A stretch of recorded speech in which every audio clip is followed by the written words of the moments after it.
सन्माननीय नेते, आजच्या केतुरा येथे होत असलेल्या या राजुरी गटाच्या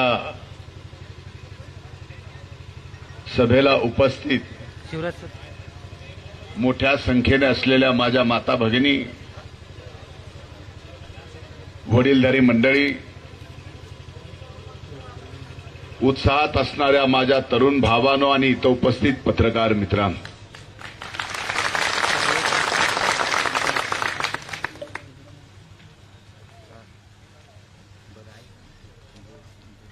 खरं तर माईक बंद पडल्यानंतर सुद्धा माईक नसतानाही एवढ्या लोकांपर्यंत माझा आवाज जाऊ शकतो, एवढा चांगला आवाज माझा आहे. पण नेमका अनेक सभा करून आजच माझा आवाज बसला असल्यामुळं मी प्रयत्न केला नाही.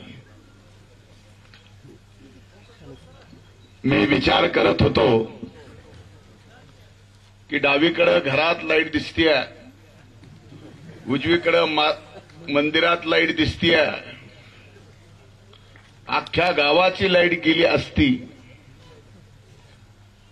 तर मी समजू शकलो असतो की ते सहजासहजी गेली असेल. फक्त माझ्या माईक पुरता फेस डाऊन करणारा व्यक्ती, एवढीच लाईट गेली होती. मेरी आवाज से इतना क्यों डरते हो भाई?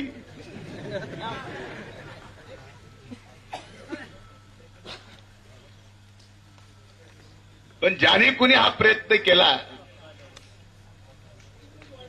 त्यातून एक गोष्ट मात्र निश्चित लक्षात येते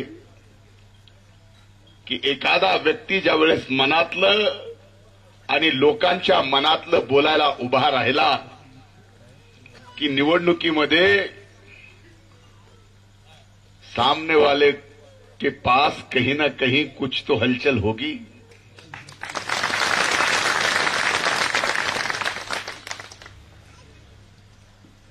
भावानो, ही लोकसभेची निवडणूक आहे. जगातल्या सर्वात मोठ्या लोकशाही देशाचा या निवडणुकीच्या माध्यमातून लोकशाही उत्सव चालू आहे. ही निवडणूक ग्रामपंचायतीची नाही, ही निवडणूक पंचायत समिती जिल्हा परिषदेची नाही, ही निवडणूक विधानसभेचीही नाही, ही निवडणूक कुठं भाऊ बदकीची पण नाही. ही निवडणूक जात पात धर्म ही बघण्याचीही नाही. ही निवडणूक आहे देशाची. आणि हा देश कुणाच्या ताब्यात द्यायचा आणि ज्याच्या ताब्यात हा देश जाईल त्या देशाच्या प्रधानमंत्र्याच्या पाठीमागं त्यांच्या विचाराचा खासदार आपण आपल्या जिल्ह्यातून दिला गेला पाहिजे. याच्यासाठी ही निवडणूक फार महत्वाची आहे. आजपर्यंत 1957ला ज्यावेळेस या देशात पहिल्यांदा लोकसभेच्या निवडणुका झाल्या त्यावेळेसपासून या बीड जिल्ह्याने ज्यांना ज्यांना निवडून दिलं कधीच त्यांची जात पात धर्म म्हणून निवडून दिलं नाही, तर ते किती कर्तृत्वान आहेत हे बघून निवडून दिलं. अनेक जातीच्या खासदार आपल्या जिल्ह्यातल्या मायबाप जनतेने जात बघून दिलं नाही, तर तो किती कर्तृत्वान आहे आणि त्याच्या कर्तृत्वाने आपल्या जिल्ह्याचा विकास किती होणार आहे हे महत्वाचं आहे. पण या निवडणुकीमध्ये मी अनेक ठिकाणी जाऊन महाराष्ट्रात सभा घेतल्या. दादा बापू 25 सभा महाराष्ट्रात माझ्या झाल्या असतील. आपल्या बाजूला जालना जिल्हा, जालन्यामध्ये सुद्धा लोकसभेची निवडणूक चालू, पण जे वातावरण मी बीडमध्ये पाहतोय, ज्या पद्धतीचं जात पात धर्म या गोष्टीवरती मतदान करण्याच्या संबंधात सांगितलं जात आहे, ते जालन्यात होत नाही. मागच्या 26 तारखेला एप्रिलच्या परभणीची निवडणूक झाली. परभणीमध्ये मी अनेक ठिकाणी प्रचाराला गेलो. त्या परभणीमध्ये मात्र जात पात मराठा ओबीसी अशा पद्धतीची निवडणूक झाली नाही. धाराशिवमध्ये परवा दिवशी मी होतो, परत उद्या संध्याकाळी जाणार आहे कळमला, तिथंही निवडणूक आहे. तिथं प्रचाराच्या दरम्यान गेलो, तिथे सुद्धा बीडमध्ये ज्या पद्धतीचं राजकारण चालू आहे या निवडणुकीत, ते राजकारण मला तिथं दिसलं नाही. या सर्व ठिकाणी जे राजकारण पाहिलं ते एकच, की हा देश मागच्या 10 वर्षात देशाचे प्रधानमंत्री म्हणून नरेंद्रभाई मोदींनी एवढा प्रगती आणि एवढा विकास या देशाचा केलाय की त्या विकासासाठी आणि हा देश येणाऱ्या 5 वर्षात जगाचा विश्वगुरू करण्यासाठी संबंध देशांनी मोदी साहेबांना तिसऱ्यांदा प्रधानमंत्री करायचं ठरवलंय. मोदी साहेब जर तिसऱ्यांदा प्रधानमंत्री होत असतील तर त्यांच्या पाठीमागं आपल्या विचाराचा, त्यांच्या विचाराचा खासदार सुद्धा उभा करणं गरजेचं आहे. कारण देश जर जगात सर्वात विकासात पुढे जाणार असेल तर त्या देशाच्या विकासासोबत आपल्या जिल्ह्याचा विकास कुठं असायला पाहिजे याचा विचार करायला लावणारी आणि हे विचार करून मतदान करण्यासाठीची ही निवडणूक.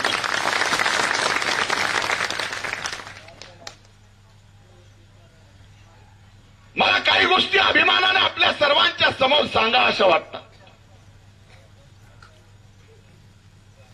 अनेक गोष्टी आहेत, पण त्यातली एक गोष्ट मला, मी गेली 27 वर्ष झालं राजकारणात, समाजकारणात, समाजकारण राजकारण करत असताना देशात अनेक ठिकाणी मला या अगोदरही जाता आलं, पण जगभरामध्ये मागच्या 10 वर्षात आपल्या देशाची पत आणि प्रतिष्ठा मोदी साहेबांनी एवढ्या उंचीवर नेऊन ठेवली आहे की इतर देशातला कुठल्या मंत्रिमंडळातला एखादा मंत्री जर आपल्या देशाच्या विरोधात बोलला तर तिथल्या प्रधानमंत्र्याला त्या मंत्र्याचा राजीनामा घ्यावा लागतो. एवढी ताकद या देशाची मोदी साहेबांनी जगाच्या पाठीवर निर्माण केली. मला सांगा, 70 वर्षापूर्वी या देशाची एवढी इब्रत जगभरात नव्हती. 10 वर्षात ही निर्माण झाली. आज या देशाकडं मी आता येताना काय वाचत होतो, वाकड्या नजरेने पाहणारं कोणी नाहीये. मला आपण सांगा की मागच्या 5 वर्षात एक पुलवामाची घटना 2019ला झाली, त्याच्या अगोदर आणि त्याच्या नंतर एखादी तरी वाईट वटकी घटना या देशात कुणी वाकड्या नजरेनं करण्याचा प्रयत्न सुद्धा केला नाही. एवढा दरारा या ठिकाणी या देशात मोदी साहेबांनी, जे बाहेरच्या जवळच्या शेजारच्या देशातून कारवाया होत होत्या त्या सुद्धा थांबवण्याचं काम एका व्यक्तीने देशाचे प्रधानमंत्री म्हणून मोदी साहेबांनी केलं. का या गोष्टीचा आपल्याला अभिमान वाटू नये? या गोष्टीचा आपल्याला देश गर्व असू नये? या गोष्टीचा आपल्याला देश अभिमान असू नये? दुसरी महत्वाची गोष्ट आपल्याला सांगतो. तुम्ही म्हणाल हे देशाचं सांगतोय, देशाच्या पतप्रतिष्ठेचं सांगतोय, देशात काही घटना घडल्या नाहीत याचं सांगतोय. आमचं काय झालं याचं काही बोलणार आहे का? सांगायला अभिमान वाटतो की या देशात पहिल्यांदा मोदी साहेबांनी एक अशी योजना चालू केली, ती कोविडच्या काळात चालू झाली आणि 2029 पर्यंत ती चालू राहणार आहे. 140 कोटी पैकी 80 कोटी घराला राशन, लोकसंख्येला राशन फुकट देण्याचं काम या मोदी साहेबांनी केलं. आता हे राशन आपल्या घरात मोफत आलं, हे आपल्यापर्यंत या अगोदर आलं होतं का? जर आलं नव्हतं, आता आलं म्हणजे आपल्यापर्यंत मोदी साहेबांनी काहीतरी पोहोचवलं. अरे तुम्ही आम्ही सगळेजण शेतकऱ्याच्या जातीचे आहोत. प्रमुख आपली जात शेती आहे आणि शेतकऱ्याच्या जातीला आजपर्यंत या देशाच्या इतिहासात कुणी वर्षाला 6,000 रुपये शेतकऱ्याला, भलेही 500 रुपये महिन्यानं का असना, पण शेतकऱ्याच्या खात्यावर गेले पाहिजेत. मागच्या 18 हप्ते शेतकऱ्याला केंद्र सरकारचे गेले 21 लाख कोटी रुपये या देशाच्या खात्यावर मोदी साहेबांनी वर्षाला 6,000 रुपये देण्याचा निर्णय केला. आणि सांगायला अभिमान वाटतो, या जिल्ह्याचा, या मातीचा पुत्र, शेतकऱ्याचा पोरगा म्हणून माझ्यावर कृषी मंत्र्याची जबाबदारी आल्यानंतर एकनाथ शिंदे साहेब मुख्यमंत्री, देवेंद्रभाऊ फडणवीस आणि अजितदादांच्या नेतृत्वाखाली राज्यातल्या महायुतीच्या या सरकारमध्ये कृषी मंत्री म्हणून मीही निर्णय घेतला.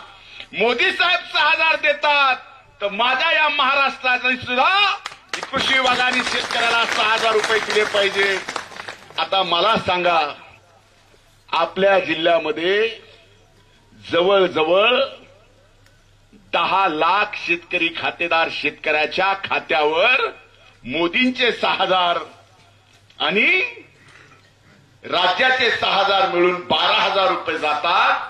आणि संबंध राज्यात 1 कोटी शेतकऱ्यांच्या खात्यात 12,000 रुपये या ठिकाणी महिन्याला जातात, काही न करता. अशी योजना 10 वर्षापूर्वी होती. 10 वर्षामध्ये तुमची आमची प्रगती का झाली? आज आमच्या मायमावल्या ग्रामीण भागातल्या इथं बसल्या, चुलीवर स्वयंपाक करावा लागायचा, कधी गवरा आणावं लागायचा, कधी आईचं आणावं लागायचं, कधी झाडं तोडावं लागायची, चुलीच्या धुरामध्ये स्वयंपाक करावा लागायचा. आज या ठिकाणी उज्ज्वला योजनेमधून आपल्या माय मावल्यांना चुलीवरून गॅस सिलेंडरवर स्वयंपाक करायची संधी मोदी साहेबांनी या देशातल्या करोडो कुटुंबाला दिली. हा ऐतिहासिक निर्णय यापूर्वी कधी झाला नव्हता. आज प्रधानमंत्री आवास योजना असेल, आयुष्यमान भारत योजना असेल, या देशातल्या कुठल्याही नागरिकाला 5 लाखापर्यंत मोफत विलास करणारी ही योजना आहे. ह्या सगळ्या योजना मी तुम्हाला यासाठी सांगतोय की ज्याला ज्याला मिळाल्या, ज्याला ज्याला हे फायदा मिळाला. आता मला सांगा, शेतकऱ्याचे 6,000 रुपये मोदीचे, राज्य सरकारचे 6,000 ज्याला ज्याला मिळते तिथं किती जण त्यांनी हात वर करावं? म्हणजे जवळजवळ अर्धी सभा अशी आमची शेतकऱ्याची की तुमच्या अकाउंटवर पहिले 6,000 येत होते, आता राज्याचे 6,000 येतात, वर्षाला 12,000 येत आहेत. आता हे देताना मोदी साहेबांनी 1 कोटी महाराष्ट्रातल्या शेतकऱ्याच्या खात्यावर पैसे देताना मोदी साहेबांनी निवडले का? एवढे हिंदू यांनाच द्या, मुसलमानाला देऊ नका, एवढे मराठा द्या, एवढे ओबीसी देऊ नका, एवढे भटके द्या, एवढे भटके देऊ नका, असं काय आहे का? शेतकरी म्हणजे शेतकरी. मग इथं जात पात धर्माचा विषय आला कुठून? कधी केंद्र सरकारनं ह्या योजना देताना जात पात धर्म म्हणून विचार करून ह्या योजना तुमच्यापर्यंत पोहोचवल्या नाहीत. आज ज्या कुठल्या योजनेचा फायदा पूर्वी वरून यायचा, आपल्यापर्यंत पोहोचेपर्यंत 85% मध्येच गळायचा. आता केंद्रातून आलेला पैसा डायरेक्ट तुमच्या अकाउंटवर येतोय, हे खरं आहे का नाही? अरे यावेळेस आपण दुष्काळाला सामोरं जातोय, भयंकर दुष्काळ. या दुष्काळात सुरुवातीच्या काळातच एवढं मोठं नुकसान झालं. माझ्या नशिबी तर असा मंत्री झालो तरी दादा माझ्या नशिबीचा संघर्ष 5वीला पुजलेला. इकडं काय तुमचं माझं सारखंच आहे. इकडं कृषी मंत्री झालो, चार्ज घेतला त्यावेळेस पेरण्या चालू झाल्या होत्या आणि नेमका कृषी मंत्री झाला आणि दुष्काळ पण आला. पण या दुष्काळामध्ये शेतकऱ्याला मी वारंवार सोडलं नाही. अरे दुष्काळात, नैसर्गिक संकटात या शेतकऱ्याला, जातीला मदत करणं हे आमचं कर्तव्य आहे. कारण जगाच्या पाठीवर एकमेव शेतकऱ्याची अशी जात आहे जी शेतकऱ्याची जात आपला व्यवसाय उघड्या आभाळाखाली करते. त्यामुळं नैसर्गिक जे कुठलं संकट येईल ते जर कुणाला अगोदर सोसावं लागत असेल तर या शेतकऱ्याच्या जातीला अगोदर सोसावं लागतं. म्हणून जे काय करायचंय ते शेतकऱ्यांसाठी केलं पाहिजे. एकीकडे तुम्ही पेरण्या करत होता, दुसरीकडे दुष्काळ पडणार हे दिसत होतं. त्याच वेळेस राज्य सरकारने एक निर्णय घेतला आणि देशामध्ये महाराष्ट्र एकमेव असं राज्य आहे की ज्या राज्यानं पीक विम्याची योजना 1 रुपयामध्ये आपल्याला दिली का नाही? आपल्या खिशातला रुपयाच गेला. पहिला सोयाबीनचा भरावा लागायचा. माईच्या सांगा, सोयाबीनचा हप्ता आपल्याला आपल्या खिशातून 1250 रुपये भरावा लागायचा का नाही? 1600 रुपये कापसाचे भरावे लागायचे का नाही? ते 1600 रुपये तुमचे वाचविले का नाही? एका खरीपात 1250 वाचविले का नाही? आंतर पिकाचे वेगळेच. कुणी सोयाबीन सोबत तूर घेतलंय, कुणी कापसासोबत तूर घेतलंय, मूग घेतलंय, उडीद घेतलंय, त्याचाही 1 रुपया विमा. ज्या वेळेस दुष्काळ जाहीर करून दुष्काळाची परिस्थिती पाहता शेतकऱ्याला सोयाबीन हातातून गेलंय, कापूस हातातून गेलंय, सांगायला अभिमान वाटतो. फक्त 25% अग्रिम देण्याचा निर्णय आपण या ठिकाणी या जिल्ह्यात नाही महाराष्ट्रात केला. 25% रक्कम कुणाला 5,000 7,500 रुपयापर्यंत मिळाली का नाही? 241 कोटी रुपये आपल्या या बीड जिल्ह्यातल्या शेतकऱ्यांना या ठिकाणी देता आले. त्याच्यानंतर गारपीट आली, अनुदानाला. आता परत दुष्काळ. आता दुष्काळामध्ये अशा परिस्थितीत अवकाळी आलं, गारपीट आलं, ह्या सगळ्याच अनुदान सुद्धा मिळणार आहे. आणि राहिलेला 75% विमा सुद्धा 30 जून पर्यंत तुमच्या खात्यावर जमा होणार आहे. हे विश्वासाने मी आज आपल्याला सांगतो. हे पीक विमा तर जमा होणारच आहे.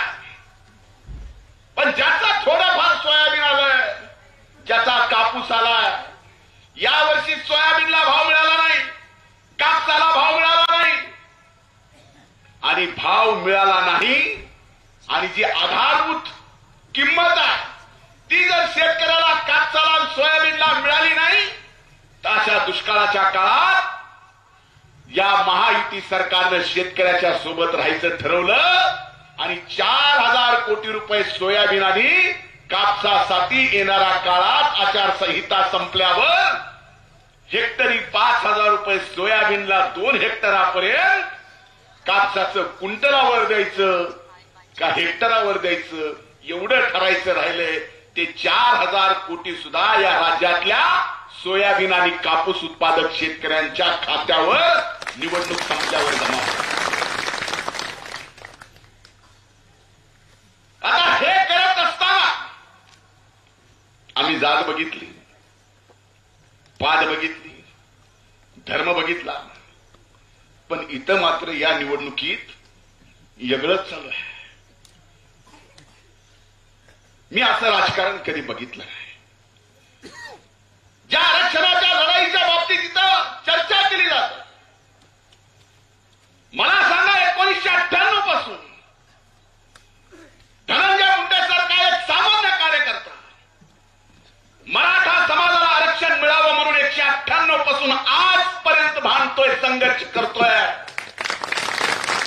त्या संघर्षात कधी खंड पडू दिला नाही. जी जबाबदारी खांद्यावर घेतली त्याच्यात कधी दुटप्पी धोरण घेतलं नाही.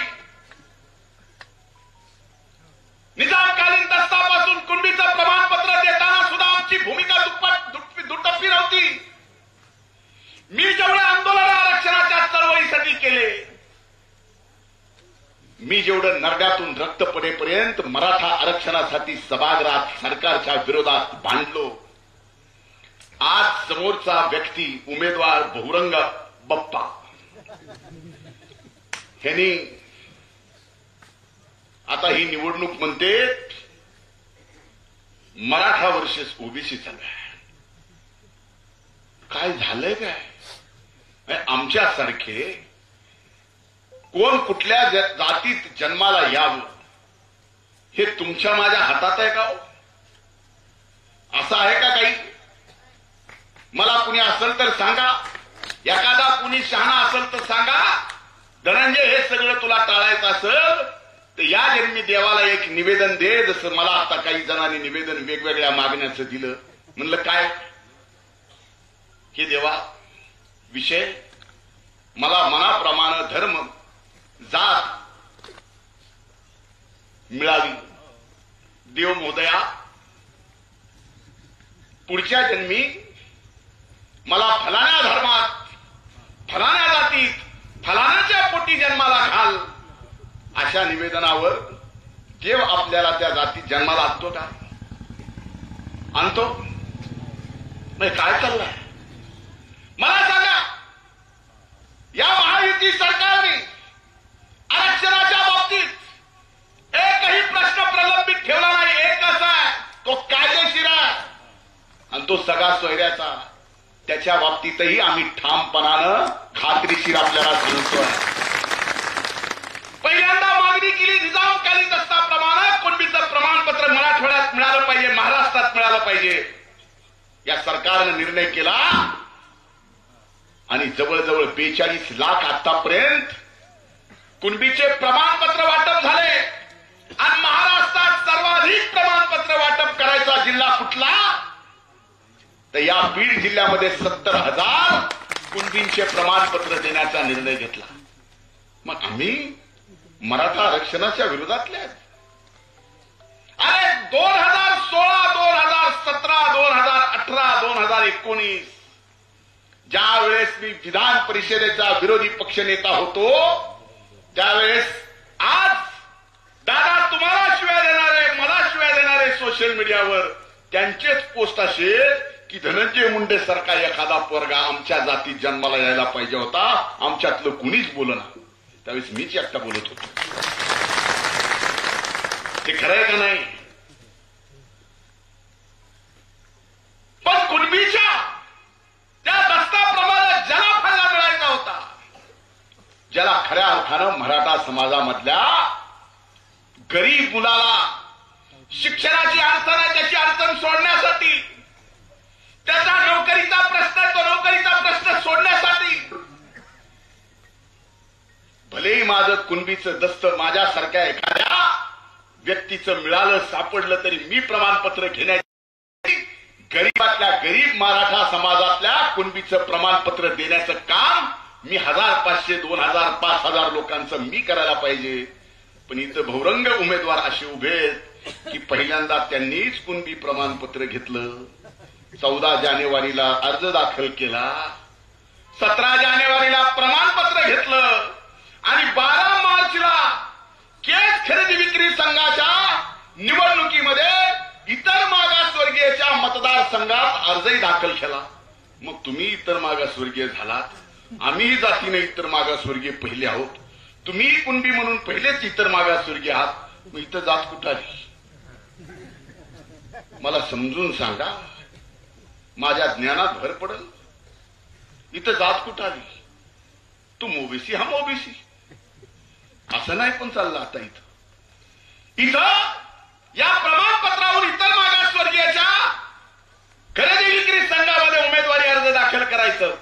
तिथं तुम्ही इतर मागासवर्गीय लोकसभेच्या निवडणुकीत मी मराठा असं ह्याला राजकारण म्हणायचं. आणि हे राजकारण एवढ्या टोकाला नेलंय की आज आमची मायमाऊली भगिनी उमेदवार म्हणून फिरत असताना ठिकठिकाणी अरे तिची गाडी महिलांनी अडवली आरक्षणाच्या संबंधात तर मी समजू शकतो. पण आंदोलनाच्या मागे आरक्षणाच्या पाठीमागे जे राजकारण करायला लागले हालाकी आरक्षणाचा प्रश्न पूर्णपणाने मिटला पण आमच्या मायमाऊलीचा प्रचार करताना गाड्या अडवाव्या भाषण करू द्यायचं नाही म्हणून कायम घोषणा देत राहावं. ही आपल्या बीडची लोकशाही आहे. ही आपल्या बीडची संस्कृती आहे. ही आपल्या बीडची प्रथा परंपरा. मला सांगा कुणबीचे प्रमाणपत्र मिळाले मागणी केली दुसरी म्हणजे सकल मराठा समाजाला विशेष अधिवेशन बोलून 10% आरक्षण द्या 16% द्या 10% देण्याचा निर्णय केला कायदा केला हायकोर्टात चॅलेंज झाला पण तो कायदा टिकला आणि ती टिकवण्याची जबाबदारी सुद्धा आमची आहे ती आमच्या खांद्यावर घेतली आहे. ह्याच्या जर आम्ही बेईमानी केली तर आम्हाला त्याला शिक्षा. त्या कायद्यानुसार आता भरती निघाली आचारसंहितेच्या अगोदर 10% त्या कायद्याप्रमाणे भरती निघाली. भरतीच्या जाहिरातीमध्ये हे 10% आरक्षणाप्रमाणे सुद्धा राखीव जागा ठेवून जागा या ठिकाणी आरक्षणाचा फायदा दिला. आता राहिले सगळ्या सोयऱ्याच. सगळ्या सोयऱ्याची व्याख्या आगळ्या वेगळ्या पद्धतीने केली जाते. ती सगळ्या सोयऱ्याचा शासन निर्णय काढून लगेच करता येत नाही. त्याला काही संविधानिक बाबी आहेत. त्याला काही कायदेशीर प्रक्रिया पूर्ण करावी लागते. त्याच्या अगोदर जाहीर प्रकटन करावं लागतं. सगळ्या सोयऱ्याच्या बाबतीत जर सरकारच्या मनात आमच्या मनात काही पाप असतं तर जाहीर प्रकटनच काढलं नसतं. जाहीर प्रकटन काढलं का तर याचा सुद्धा सरकारला GR काढायचा आहे म्हणून हरकती घ्याव्या लागतात. त्या हरकती निकाली काढाव्या लागतात. 6,83,000 हरकती आल्या. 2.5 लाख आतापर्यंत निकाली काढल्या. जर कुणी म्हणत असेल की 2च दिवसात निकाल काढा तर कोर्ट उद्या म्हणणार नाही की 6,83,000 हरकती तुम्ही 2च दिवसात निकाली लावल्या अशी काय यंत्रणा लावली.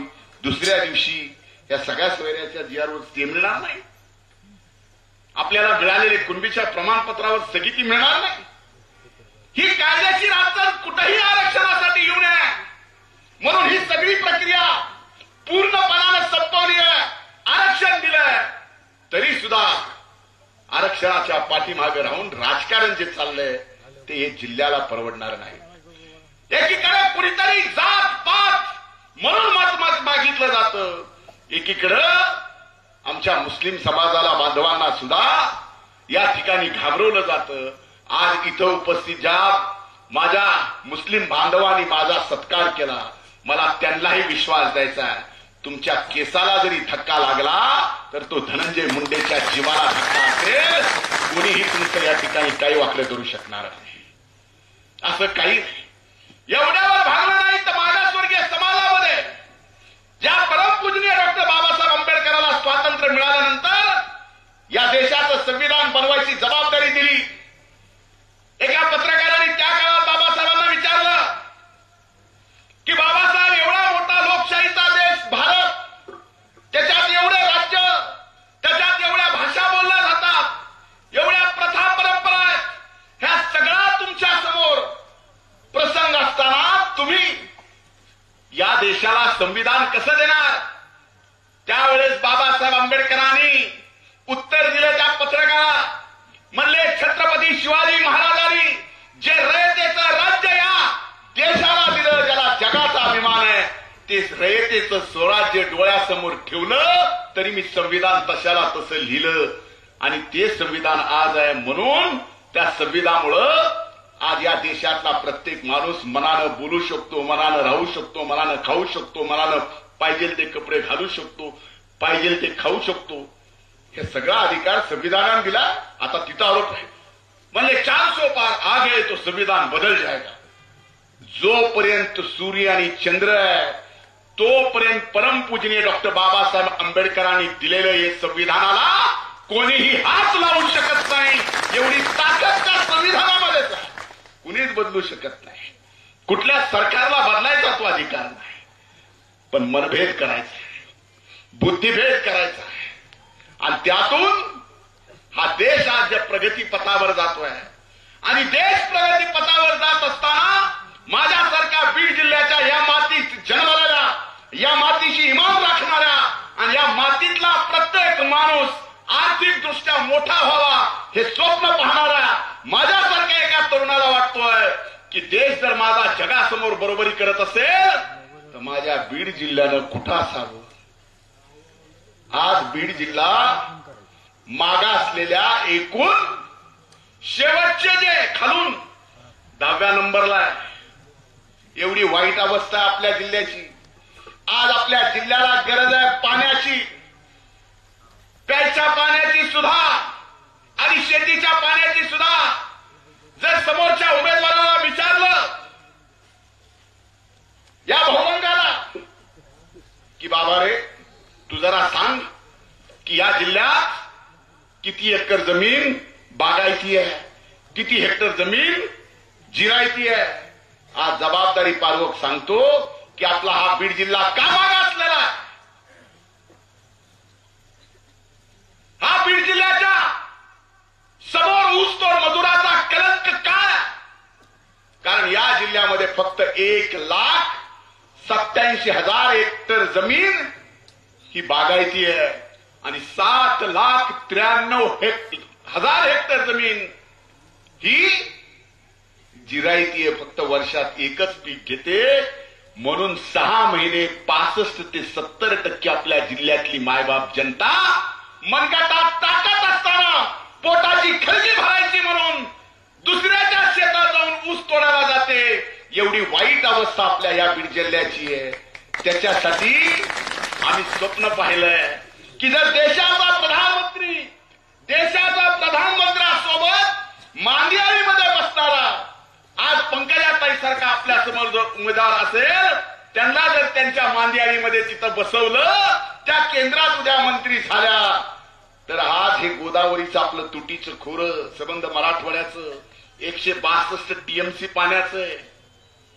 त्याच्यामध्ये हा 162 टीएमसी तुटीचं खोरं जर भरायचं म्हणलं तर त्याला 1,17,000 कोटी रुपये लागतात.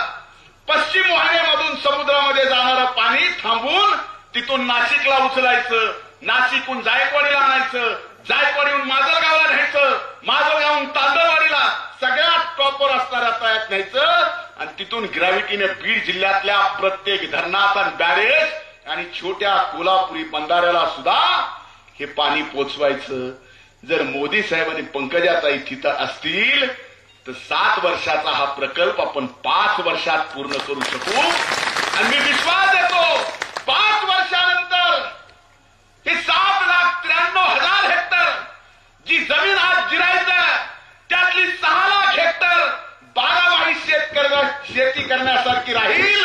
आणि आमचा भाऊ, आमची भगिनी जी ऊस तोडायला जाते दुसऱ्याच्या शेतात, पाणी मिळाल्यावर स्वतःच्या शेतात ऊस उत्पादन करेल आणि कोल्हापूरपेक्षा 10 पटीनं आपल्या जिल्ह्यामध्ये ऊसाचं उत्पादन होऊन आपला शेतकरी सक्षम होईल, आर्थिक उन्नत होईल. हे आमचं स्वप्न आहे. ह्या घराकडे असलं काय आहे का समोर भौरंग्याकडे. आज मला सांगा अनेक रस्ते आपल्या जिल्ह्यात झाले, नॅशनल हायवे झाले. आता जे नॅशनल हायवे झालेत, जिथून गेलेत त्यांना ज्या जमिनी मिळाल्या, जमिनी त्यांनी दिल्या, त्या जमिनी देताना किंवा त्या जमीन सरकार घेताना कुठल्या जातीचा आहे, कुठल्या धर्माचा आहे, जमिनीचे पैसे मोबदला किती मिळाला हे आपल्याला तर माहिती, कानावर तर आला असेल. आता ज्याच्या जमिनी गेला त्याला पैसा किती मिळाला, त्याच्यापेक्षा 10 वर्षामध्ये त्या जमिनीला कोण 5 लाख रुपये एकरानं विचारित नव्हतं. आज त्या 5 लाख रुपये एकर जमिनीचं नॅशनल हायवे गेलाय म्हणून 1 कोटी रुपये एकर जमीन झाली. ही ऐपत आपली वाढली. हा विकास आपल्याला वाटत नाही आपला झाला. म्हणून माझी आपल्याला हात जोडून कळकळीची विनंती आहे. परळीपासून नगरपर्यंत आपल्याला रेल्वे न्यायची आहे. फक्त रेल्वे नेणं हे स्वप्न नाही आहे. आमचं स्वप्न आहे की उद्या बीड पासून वंदे भारत 5 तासात मुंबईला जावी. आमचं स्वप्न आहे बीड पासून वंदे भारत दिल्लीला जावी. आमचं स्वप्न आहे बीड पासून बेंगलोरला जावी, चेन्नईला जावी, तिरुपतीला जावी. आणि हे स्वप्न जर पूर्ण करायचं असेल तर जातीपातीचं राजकारण करायचं, काही निवडणूक विकासाच्या मुद्द्यावर न्यायची, हे तुम्ही ठरवा. तुम्हाला आर्थिक उन्नत व्हायचं, तुम्हाला या मागासलेल्या बीड जिल्ह्याचं मागासलेपण दूर करायचंय का पुन्हा जातीपातीच्या विळाखात राहून कायम मागास राहायचंय, हे तुम्हाला या निवडणुकीत ठरवायचं आहे. कायम ऊसतोड मजुरांचा जिल्हा म्हणून ओळख ठेवायची आहे का येणाऱ्या काळात कायम ऊस उत्पादनात महाराष्ट्रात नंबर 1 चा जिल्हा म्हणून बीड जिल्ह्याची ओळख ठेवायची आहे, हे या निवडणुकीत महत्वाचं आहे. इथं वेगळंच चाललंय. मायच्यान सांगतो, ज्यांनी सर्वात पहिल्यांदा समाजाची फसवणूक करून जर सर्टिफिकेट घेता आला असेल तर तो कुणाशी इमान राखू शकतो. तो शेतकरी पुत्र म्हणतो, त्याची गरिबी एवढी आहे की म्हणून त्याला या प्रमाणपत्राची गरज पडली. 2 कारखान्याचा मालक आहे. प्रवेशाच्या आदल्या दिवशी 3-3 लाख केएलपीडी म्हणजे 3-3 लाख लिटरची डिस्टिलरी आमच्याकडून मंजुरी घेऊन घेतली. अजित दादांची तशीच राहिली त्यांच्या कारखान्याची, पण ह्या गाड्याची मी मंजूर करून दिली आणि दुसऱ्या दिवशी काय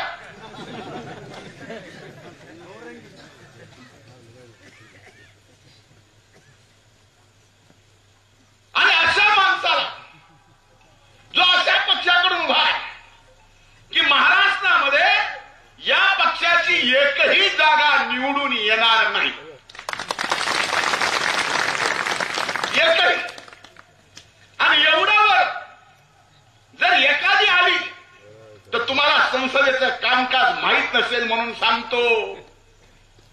एका माणसाला जर एका पक्षाकडून एकच खासदार म्हणून संसदेत गेला तर त्याला अख्ख्या अधिवेशनात बोलायची संधी अख्ख्या अधिवेशनाच्या काळात 1 मिनिटाची मिळते.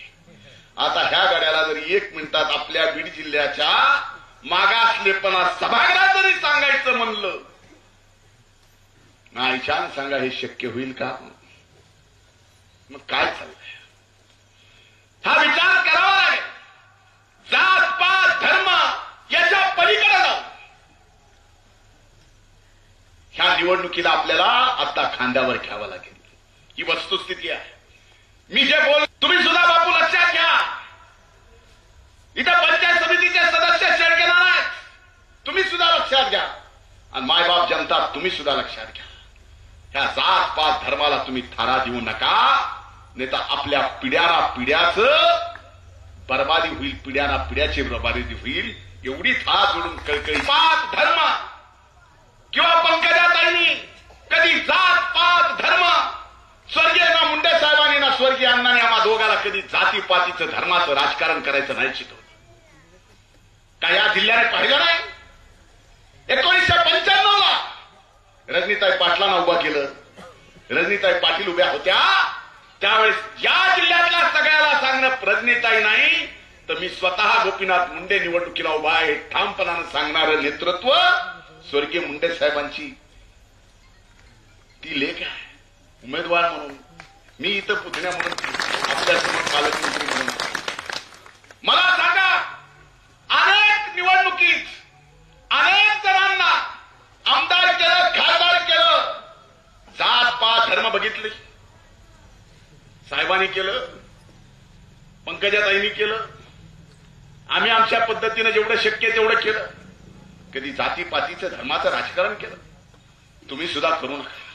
माझी हात जोडून कळकळीची विनंती आहे, यावेळेस आपलं मत बीड जिल्ह्याच्या विकासासाठी असलं पाहिजे. आज ऐतिहासिक मताने दादाने जो आकडा सांगितला, तेवढ्या ऐतिहासिक मताने जर पंकजाताईंना आपण या ठिकाणी आपलं खासदार म्हणून केंद्रात पाठवलं, निवडून तर ताई कशा येणार आहे. पण मताधिक्य आपल्याला ऐतिहासिक पाहिजे. मी विश्वास देतो की आज जरी मागासलेला म्हणून शेवटच्या 10च्या आकड्यात देशामध्ये आपला जिल्हा असला, 5 वर्ष पंकजाताईंना तुम्ही या भागाचं खासदार म्हणून संधी द्या, ऐतिहासिक मताधिक्य देऊन संधी द्या. मी आपल्याला शब्द देतो, वचन देतो की 5 वर्षात पहिल्या 10च्या सगळ्यात विकसनशील जिल्हा म्हणून बीड जिल्हा आपला पहिल्या 10 मध्ये नेऊन दाखवायची जबाबदारी आम्ही बहीण भाऊ म्हणून आपलेच लेख आहेत. आम्हाला काय करायचं सांगा. त्याला तरी कारखाने चालवायचे, आणि कारखाने चालवणे हा त्याचा काही शेतकऱ्यांचा फायदा म्हणून नाही, त्याचा तो स्वतःचा व्यवसाय आहे. कॉन्ट्रॅक्टरशिप करणे हा भोरंगाचा व्यवसाय आहे. तसलं आमचं काय आहे का. आम्ही तर कायम या बीड जिल्ह्याच्या अनेक मान्यवर नावाने मोठे झाले, कर्तृत्वाने मोठे झाले, या जिल्ह्यातल्या मायबाप जनतेने प्रेम केलं. आज आम्हाला परतफेड करायची वेळ आली आहे. आज ती परतफेड आम्हाला करायची आहे. या मातीतल्या माणसाला, प्रत्येक माय माऊलीला आर्थिकदृष्ट्या मोठं करणं या बीड जिल्ह्यातलं हे आमचं स्वप्न आहे. ते स्वप्न पूर्ण करण्यासाठी जात पात धर्म सगळं बाजूला ठेवा. हा बीड जिल्ह्याच्या विकासाची निवडणूक आहे. विकासाला मत आहे. पंकजाताईला मत म्हणजे या बीड जिल्ह्याच्या विकासाला मत आहे. बीड जिल्ह्याचं मागासले पण कायम दूर करण्यासाठी मत आहे. बीड जिल्ह्याचं जे कलंक ऊसतोड मजुरांचं म्हणून लागलेलं आहे ते कायमचं मिटवण्यासाठी हे पंकजाताईला मत आहे. 13 तारखेला कमळाच्या समोरचं बटन दाबून जात पात धर्म सोडून फक्त या बीड जिल्ह्याच्या विकासासाठी पंकजाताईला या देशाच्या सार्वभौम सभागृहात पाठवा, एवढी कळकळीची हात जोडून विनंती करतो. पालकमंत्री म्हणून सुद्धा आणि स्वर्गीय अण्णा गेल्यानंतर घरातला मोठा म्हणून माझी लहान भगिनी उभा आहे, तिच्यासाठी सुद्धा मी हात जोडून आपल्याला कळकळीची विनंती करतो. विकासाला मत द्या. विनाकारण आपलं मत वाया घालू नका. आणि जी प्रथा परंपरा या जिल्ह्यात अशी कधी संस्कृती नव्हती, ती संस्कृती मोडीत करा, एवढीच कळकळीची विनंती करतो. आपण सर्वजण एवढ्या मोठ्या संख्येने आलात. मला शेवटी बळीने एक चिठ्ठी दिली. ते म्हणले एवढं तर वाचून दाखवा. तो हा प्रश्न लिहून दिलाय, मी ते बी वाचतो. मला चिठ्ठी दिली, म्हणजे 12 कोटी रुपये आपण रस्ता आता मंजूर केला. कुठला फाटा ते कितुरा, मसोबा फाटा ते कितुरा, 12 कोटी रुपये बी बजेटमध्ये या ठिकाणी